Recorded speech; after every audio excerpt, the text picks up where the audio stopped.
Hey peeps, I know I said I'd put more videos up, didn't get around to it, right? So many things been happening. So I'm gonna talk about a couple things while I put up this sea bag. It's a gluing process, and I'll put more videos up about these and more about what they are and what they do. A while ago I talked about the art of programming inanimate objects with animate life force energies. And there's another part I want to put in with that, and that's about spiritual decompression sickness. Okay, so all that combined,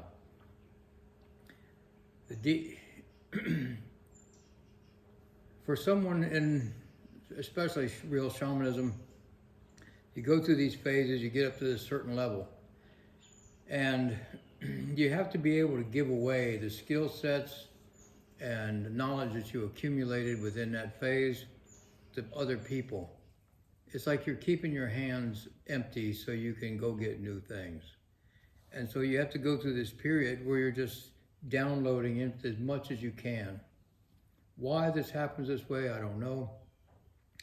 I would sum it up as like a person's carrying capacity, so to speak. Anyway, I'm at that point again, and they happen about every 10 years. I go through these cycles. Well, different cycles are different yearly periods. And so there was a problem that I had, and that was I couldn't always find the people to download the information with that I needed within a time frame. Because we get these gateways that we need to go through, and they don't stay open forever, unfortunately. And what I see when working with people, everybody wants to do things their way, and they miss the opportunity or the conditions and so on, and for whatever reasons.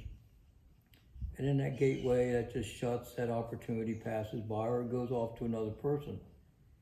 Now, it may go off to another person who isn't not just qualified or as ethical as that information deserves. You know, and all that's because of programming. Just the social programming, the religious, relationship programming, because that's the first thing that it affects is relationships. And so that was a problem I was having. I would see this gateway come up and I just couldn't get the people aligned. I mean, ideal situation would be one person gets it all. And that almost never happens. So other people would come by, or the information and skill set would be diluted and spread around to other people. You know, I guess hopefully the shamanic flow or the mass universal consciousness thought that those people might meet each other or something and share and whatever. Sometimes that happens, and most of the time, however, it does not. And so now people are talking about these spiritual shifts and spiritual wars and all this. And they think, oh, I feel something's happening behind the scenes. And think, yeah, been that way for a while, like millennium. But then they feel this call, and this call and this information comes to them, but then it gets stagnated and blocked by, again, all the programming that goes with just being a human these days. So I worked out this process. It was kind of an experiment. Like, how can I get, you know, the people that I would need to download the information to so I could move on? Because as I move on, that means my apprentices and the other shamans that I work with move on. That's always a nice, happy group event. And the same thing happens with the other shamans that I've worked with, their apprentices. So it's even better. It's just kind of a 100th monkey theory in a way, if you guys are not familiar with that experiment. So what I had done, I figured, okay, during this phase, I'm gonna start making these sea bags, which is like a larger version of a medicine bag. And I'm just gonna concentrate on downloading all that information into these things like I would a sweat lodge, dome, any type of alchemical thing. And we'll just see if that helps speed up the process, and it'll also create more of a network. And I was doing something similar years ago in Miami when I was making these necklaces for what we call the Sea Tribe. And so you guys might have seen me in one of my videos wearing a scallop shell necklace. Well, we would swim at any time, all year round, no matter what the weather was like, in all kinds of conditions, and often being pulled out to sea by riptides and have to get out of that.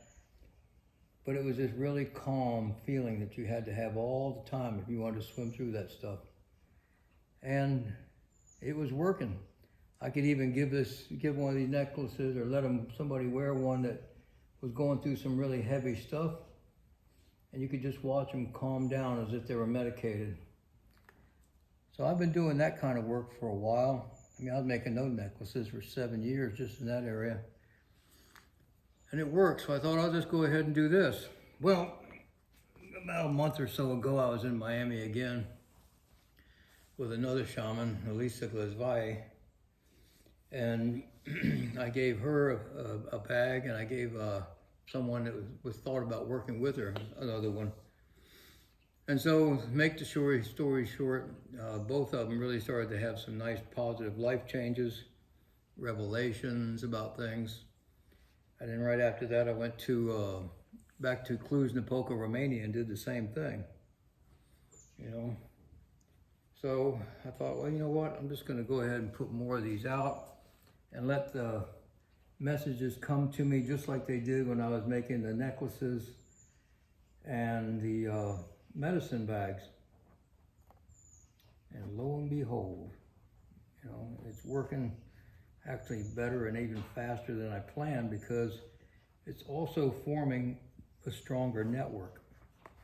Now, a lot of that is because of my own personal evolution, personal growth, the people's other increased progress through their spiritual evolution, growth, and those two are different things. And so we're just seeing this happening faster and faster.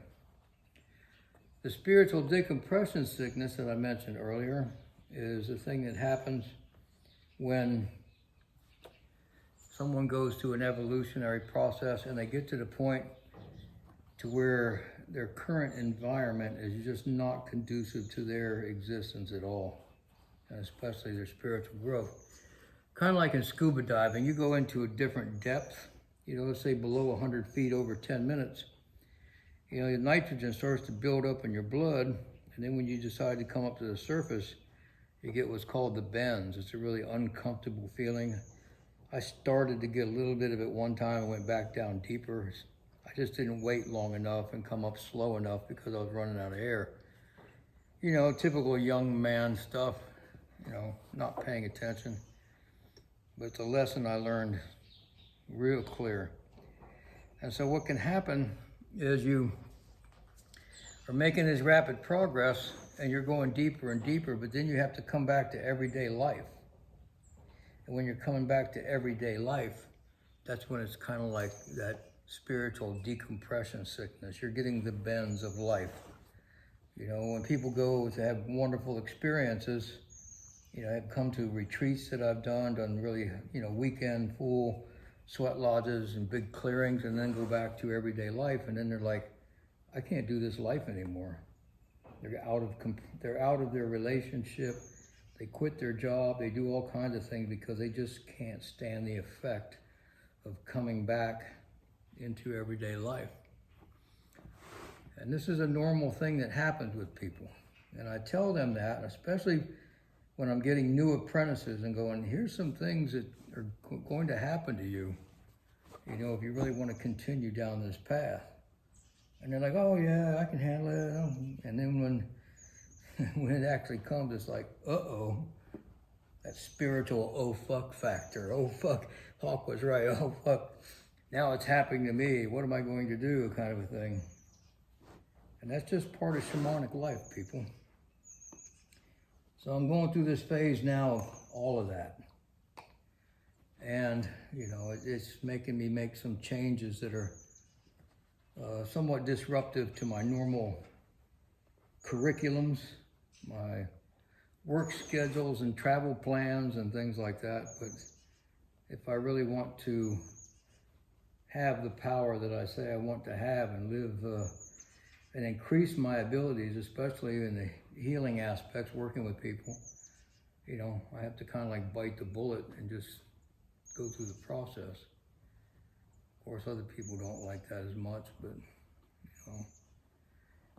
So for those of you that are going through this, and you ask, you know, you write me and ask these questions like, well, when does it end? It doesn't.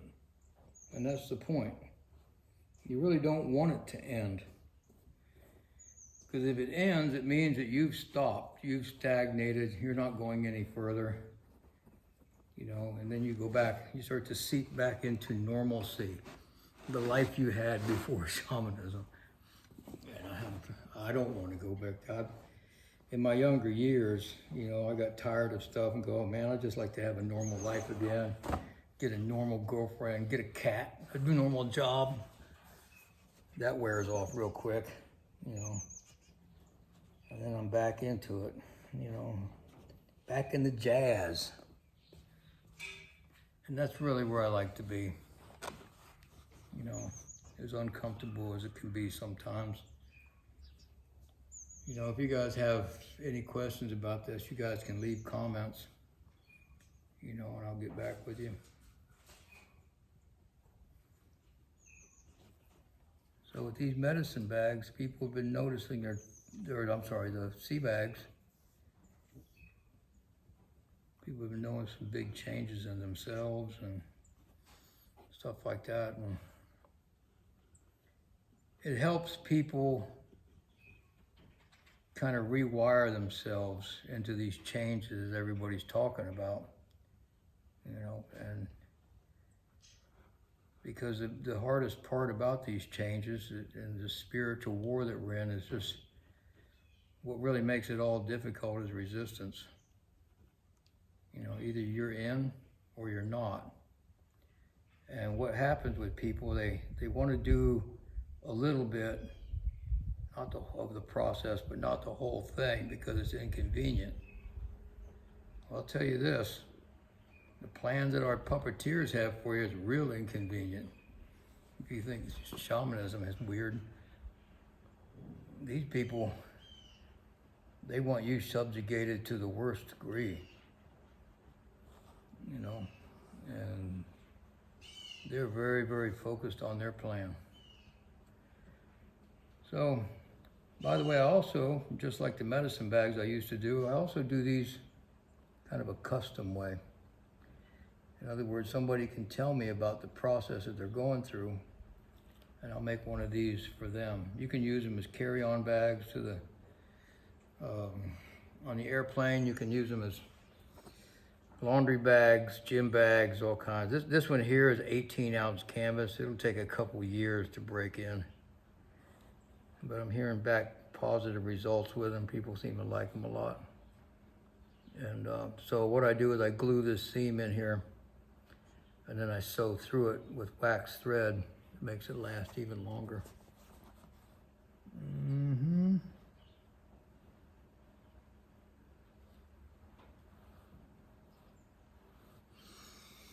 In the spiritual decompression sickness,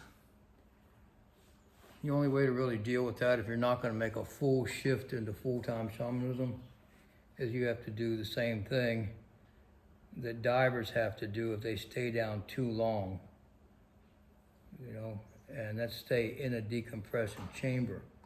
Well, the only thing we have equivalent to that on the spiritual realm is sacred geometry, you know, sacred sites, temples that are built in a really non-New Age fashion. I mean, you know, people when they talk about frequencies and vibrations and stuff, I wish they'd actually watch some real videos and use those terms correctly, because they usually don't, you know. And then look up a couple things like amplitude, oscillations, and so on. That'd give them a bit of a better picture. Wouldn't sound like such New Age flakes when you're trying to tell somebody something. And so, but people are telling, you know, I get these messages and stuff like that, and they're just like, hey man, these things are going on with me. And then I explain it to them just like I'm saying on this video, and they're just not getting it. So people wonder why ascended masters, or, you know, whatever you want to call them, spiritual masters, gurus and shit, you know, would just go off and live in a cave somewhere in the middle of nowhere. A lot of that's because of those things. You know, they just keep getting tired of the decompression sickness all the time, and they just want to live in a place where they don't have to deal with that. So they can just keep ascending, you know, talk to their apprentices and stuff like that. And then people say, well, what's the advantage of that if the ascended master or whoever is away from the public? Because their apprentices, you know, their closest people or their shamans that they took to an apprenticeship, they can be the buffers between the intensity of that information and, you know, the everyday masses. And that doesn't mean it's just like, oh, well, you sounded like you guys think you're better than everybody else. No, it's really not about being better or anything like that. It's just about a simple energy equation. You know, that's the best way to explain it. You know, it's metaphysics. That's why we call it that. So I hope that's making kind of sense to people. Maybe I should do a live when I'm actually paying attention to what I'm doing and not trying to do a couple other things at once. But you know.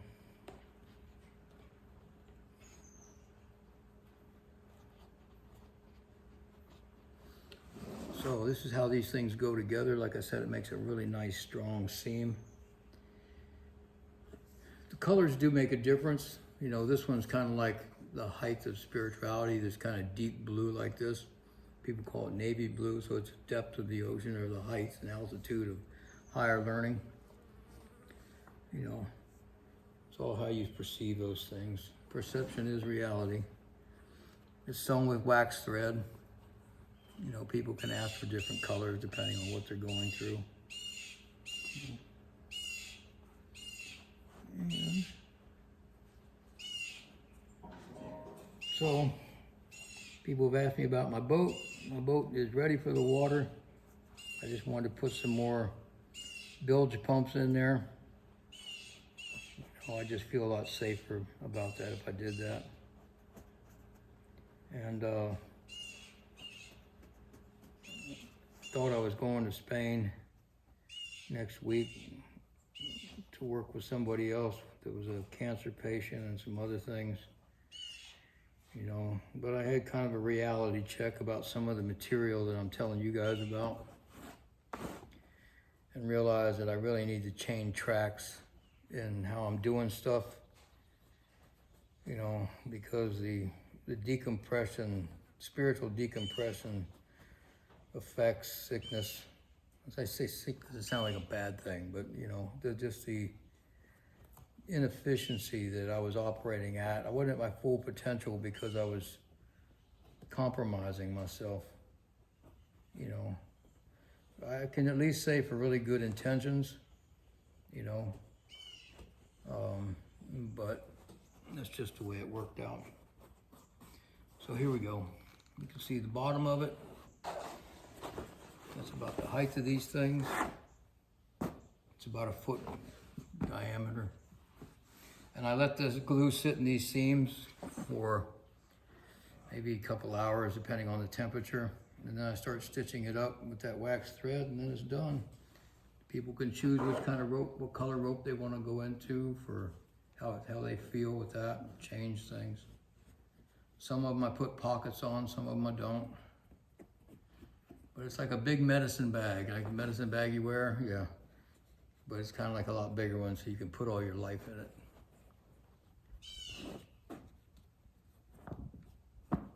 Ta-da!